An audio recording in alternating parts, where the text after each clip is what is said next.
Hello সবাইকে, সবার কী অবস্থা? আজকে আমরা টাকা পয়সা ম্যানেজমেন্ট নিয়ে একটু কথাবার্তা বলবো এবং এই ব্যাপারটা একটু হলেও ট্যাবু আমাদের সমাজে। আমরা টাকা পয়সা নিয়ে খুব বেশি কথাবার্তা বলতে পছন্দ করি না এবং যারা পছন্দ করে, যারা টাকা পয়সা বা মানি ম্যানেজমেন্ট ব্যাপারটা নিয়ে জানতে আগ্রহী, তারা যেটা করে তারা বিদেশি বই পড়ে।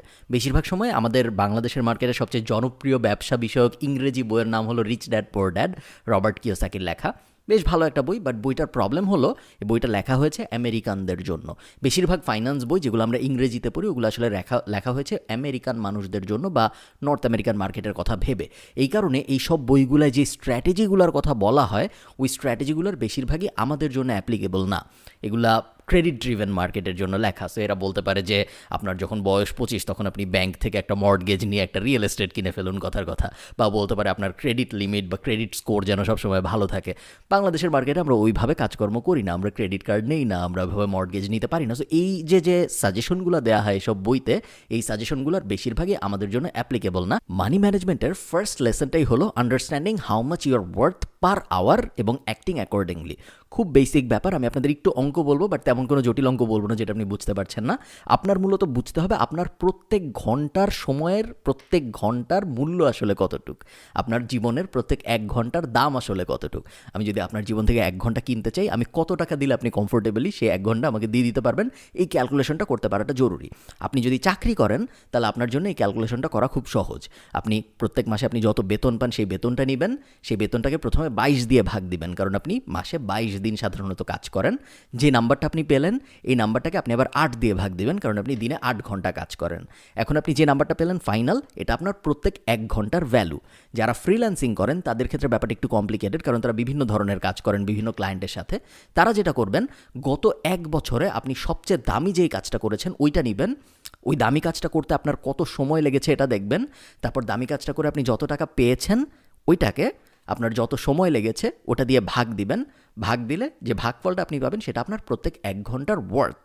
এই ওয়ার্থটা জানা খুব জরুরি, কারণ এই ওয়ার্থটা যখন আপনি জানতে পারবেন তখন আপনি বুঝতে পারবেন কোন কাজগুলো আপনার আর করা উচিত না এখন থেকে। আমি যদি এই ক্যালকুলেশনটা করার পরে বুঝতে পারি যে আমার 1 ঘন্টার দাম আসলে 500 টাকা, তাহলে আমি খুব ক্লিয়ারলি বুঝে যাব যে 500 টাকার কম দামি কোনো কাজ যদি আমার সামনে আসে আমি সেগুলো করব না। আমার সবসময় গোল হবে আমি মিনিমাম 500 টাকা পার আওয়ার এই ভ্যালুর কাজ করব, অথবা তার থেকে বড় ভ্যালুর কাজ করব। এর থেকে কম ভ্যালুয়েবল যদি কোনো কাজ হয় সেটা আমি কখনো করব না, ইনক্লুডিং আমার পার্সোনাল কাজকর্ম। সো আমার যদি লন্ড্রিতে যেতে, আমার যদি দোকানে কিছু কিনতে যেতে, আমার যদি বাজার করতে যেতে 1 ঘন্টা খরচ হয়, এবং ওই 1 ঘন্টা খরচ হওয়াটার মানে আসলে কি হচ্ছে, তার মানে আসলে ওই বাজার করতে যেতে আমার 500 টাকা খরচ হচ্ছে, যদি আমার 1 ঘন্টার ভ্যালু 500 টাকা হয়। সো এই ক্যালকুলেশনগুলো আমরা তখনই করতে পারবো যখন আমরা ফার্স্টে বুঝতে পারবো আমার সময়ের ভ্যালু আসলে কত। টাইম ইকুয়ালস মানি। সো সময়ের ভ্যালু কতটুকু আপনার জীবনে এটা বুঝতে পারাটা খুব বেশি জরুরি। আচ্ছা, টু ম্যানেজ মানি আপনার তো আসলে টাকা আয় করতে হবে, তাই না? আমার যদি টাকাই না থাকে আমি কি ম্যানেজ করবো? সো টাকা আয় করাটা ইজ এক্সট্রিমলি ইম্পর্ট্যান্ট। আপনি যদি বিলিয়নিয়ার লিস্ট দেখেন, টপ 100, 500, 1000 বিলিয়নিয়ার বা টপ 100, 500, 1000 মিলিয়নিয়ার, যেই লিস্টে আপনি দেখেন সেলফ মেড মিলিয়নিয়ার বা সেলফ মেড বিলিয়নিয়ারদের লিস্ট, একটা ব্যাপার খুব কমন, সেটা হলো এদের সবার ব্যবসা আছে বা এদের সবার ব্যবসা ছিল। ব্যবসার মাধ্যমে এরা বড়লোক হয়েছে। তার কারণ, যদি আপনি ব্যবসা না করেন, যদি আপনি চাকরি বা ফ্রিল্যান্সিং টাইপ কাজকর্ম করেন, তাহলে মূলত আপনি আপনার সময় দিচ্ছেন, আপনার সময় দেওয়ার বদলে আপনি টাকা পাচ্ছেন। সো আপনি আপনার সময় ব্যয় করে একটা স্কিল বিনিময় করছেন ক্লায়েন্টের সাথে বা যে চাকরি দিয়েছে তার সাথে, এবং ওই সময় ব্যয় করার জন্য ওই ক্লায়েন্ট বা চাকরিদাতা আপনাকে টাকা দিচ্ছে। এইটা একটা ওয়ার্স্ট ফর্ম অফ ট্রেড, এবং এই ট্রেডের মাধ্যমে মিলিয়নিয়ার বা বিলিয়নিয়ার হইতে পারার, বিলিয়নিয়ার তো হওয়া কখনোই সম্ভব না, মিলিয়নিয়ার হইতে পারার সম্ভাবনা বেশ ক্ষীণ। মিলিয়নিয়ার হইতে 8 কোটি টাকা লাগে। যদি আপনার 8 কোটি টাকা থাকে তাহলে আপনি নিজেকে একজন মিলিয়নিয়ার দাবি করতে পারেন। আপনি যদি একটু চিন্তা করেন, যদি আমার মাসে বেতন হয় 1,80,000 টাকা, মানে হলো আমি ঘন্টায় 1,000 টাকা আয় করতেছি, ঘন্টায় 1,000 টাকা, দিনে 8,000 টাকা, 22 দিনে 1,80,000 টাকা। এটা যদি হয় তাহলে আমার মিলিয়নিয়ার হইতে 40 বছরের মতো লেগে যাবে যদি আমি 1 টাকাও খরচ না করি। এখন এটা তো কোনো রিয়েলিস্টিক কথা হইল না। আমি মাসে 1,80,000 টাকা বেতন পাবো, আমি তো টাকা খরচ করতেই হবে, নাহলে আমি বাঁচবো কীভাবে? সো 100% টাকা তো সেভ করা সম্ভব না।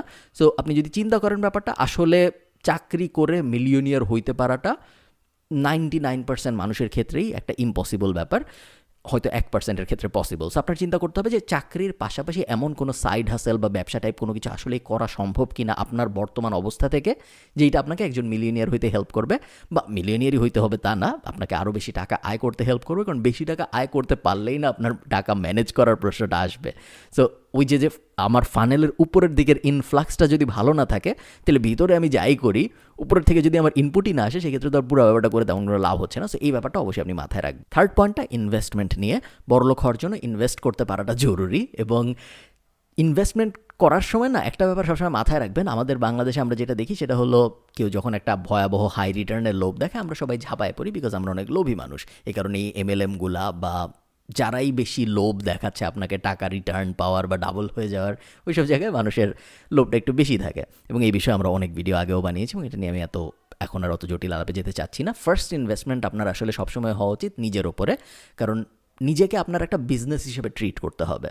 আপনি নিজেই নিজে একটা বিজনেস, কারণ আপনি নিজে যত ডেভেলপ হবেন, এই বিজনেসটার নিজের টাকা আয়ের সম্ভাবনা তত বাড়বে, কারণ বিজনেসটা আরও ভালো হবে, বিজনেসটা আরও ভালো স্কিল ডেভেলপ করবে, বিজনেসটা আরও ভালো লার্নেড একটা মানুষ হবে, এবং যত নিজের স্কিল বাড়বে তত একটা এন্টিটি হিসেবে আপনি স্ট্রং হচ্ছেন, এই কারণে আপনার টাকা আয়ের অপরচুনিটিও বাড়বে। সো এমন ভাববেন না যে আমি যদি একটা বই পড়তেছি এটা একটা সেলফ ডেভেলপমেন্ট হচ্ছে, আপনি মূলত আপনার বিজনেসে টাকা ঢালতেছেন। এই ক্ষেত্রে আপনার বিজনেসটা আসলে আপনি নিজেই, ওভাবে জিনিসটা চিন্তা করবেন। সো ফার্স্ট ইনভেস্টমেন্ট সবসময় হওয়া উচিত নিজের ওপরে, বইয়ের মাধ্যমে, প্রাইমারিলি বইয়ের মাধ্যমে।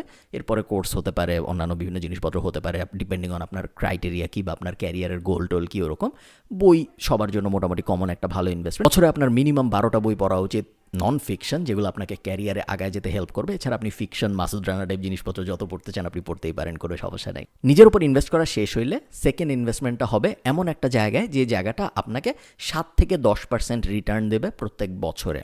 হতে পারে পাবলিক মার্কেট, হতে পারে সরকারের সঞ্চয়পত্র, বিমা, হাবিজাবি জিনিসপত্র যা যা আছে সরকারের, ওই সব কোনো কিছুর উপরে। আপনার যদি ব্যাংক ইন্টারেস্ট টাইপ জিনিসপত্র ভালো লাগে, হতে পারে ওই সব জায়গায়। বেসিক্যালি 7 থেকে 10% রিটার্ন আসে আপনার টাকার ওপরে, এরকম একটা জায়গায় আপনি ইনভেস্ট করবেন। 10%-এর বেশি যদি কেউ রিটার্ন দিতে চায়, ট্রাই টু অ্যাভয়েড ইট। 99% ক্ষেত্রে ওটা একটা স্ক্যাম হওয়ার সম্ভাবনা আছে। 7%-এর কম যদি হয়, খুব একটা লস হবে তা না।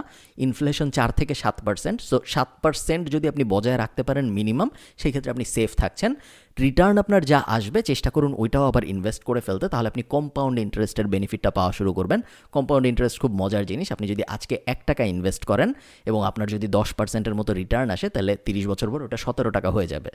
1 টাকা ইনভেস্ট করলে বেশ বড় মনে হচ্ছে না রিটার্নটা, বাট আপনি যদি 50,000 টাকা ইনভেস্ট করেন, তাহলে 9 লাখ টাকার কাছাকাছি আপনি রিটার্ন পাচ্ছেন 30 বছর পরে। যে লং এনাফ স্কেলে চিন্তা করি, 30 বছরের স্কেলে চিন্তা করি, সেই ক্ষেত্রে 7% বা 10%-এর কম্পাউন্ড রিটার্ন অনেক বেশি। সো ওই ব্যাপারটা মাথায় রাখবেন। খুব বড় লোভী বা লোভ টাইপ কোনো জায়গায় যাওয়ার দরকার নেই। 7 থেকে 10% ইজ সেফ, এরকম জায়গায় ইনভেস্ট করুন, আমি শিওর আপনি সেফ থাকবেন। আগের পয়েন্টে আরেকটা ব্যাপার আমি বলতে ভুলে গিয়েছি, সেটা হলো ইনভেস্টমেন্ট করার সময় একটা ব্যাপার মাথায় রাখতে পারেন, 7 থেকে 10%-এর বেশি যদি আপনি রিটার্ন চান, একটা খুব ভালো উপায় হলো অন্যের ব্যবসায় ইনভেস্ট করার।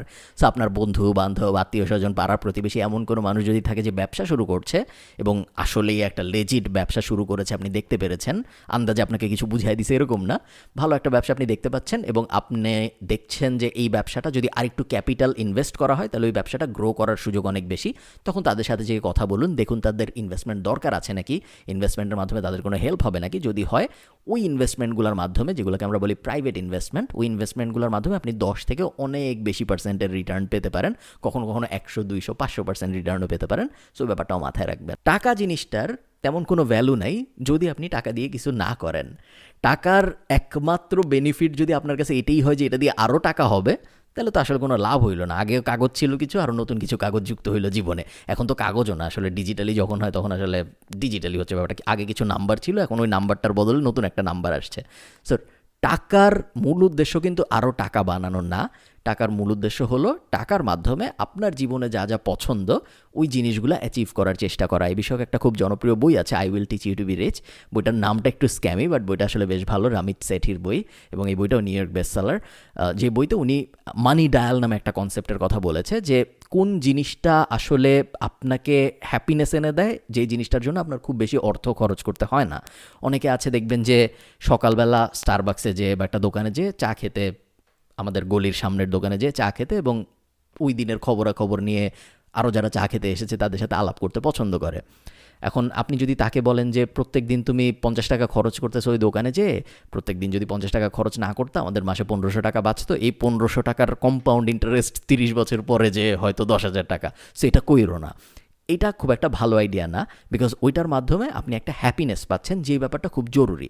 টাকার ইন্ট্রিনজিক কোনো ভ্যালু নাই অ্যাজ লং অ্যাজ আপনি মানে আনলেস আপনি টাকাটাকে কনভার্ট করে অন্য কিছুতে হ্যাপিনেসটা ডিরাইভ করতে না পারছেন। যদি আপনি টাকাকে শুধু ওইভাবেই দেখেন, এই মানি ম্যানেজমেন্টের ক্ষেত্রে এই ব্যাপারগুলো কেউ বলে না, তার কারণ সবাই ভাবে যে টাকার থেকে আরও টাকা কীভাবে আসবে, ওই অত টাকা থেকে আরও টাকা কীভাবে আসবে। টাকা খুব ইম্পর্ট্যান্ট জিনিস, এবং আপনারা জানেন আমি ফাইন্যান্স, পার্সোনাল ফাইন্যান্স, ব্যবসা এগুলো নিয়ে আমি সবসময় কথাবার্তা বলি, because I know money is very important. But টাকার মূল ইম্পর্টেন্স কিন্তু এইটা না যে এটা দিয়ে আরও টাকা হবে। টাকার মূল ইম্পর্টেন্স হলো টাকাটা আপনাকে ফ্রিডম দিবে, এবং টাকাটা আপনাকে আপনি যা করতে চান সেইটা করার সুযোগ দিবে। আপনার ইচ্ছা, আপনার শখ, আপনার স্বপ্ন ওগুলো পূরণ করার সুযোগ দিবে। ও ব্যাপারটা কখনো আপনি ভুলে যাবেন না। ভালো থাকেন সবাই, সবার সাথে আমার দেখা হবে পরের ভিডিওতে। এই ভিডিওটা ভালো লাগলে নিচে অবশ্যই একটা লাইক দিয়ে যাবেন। টাটা।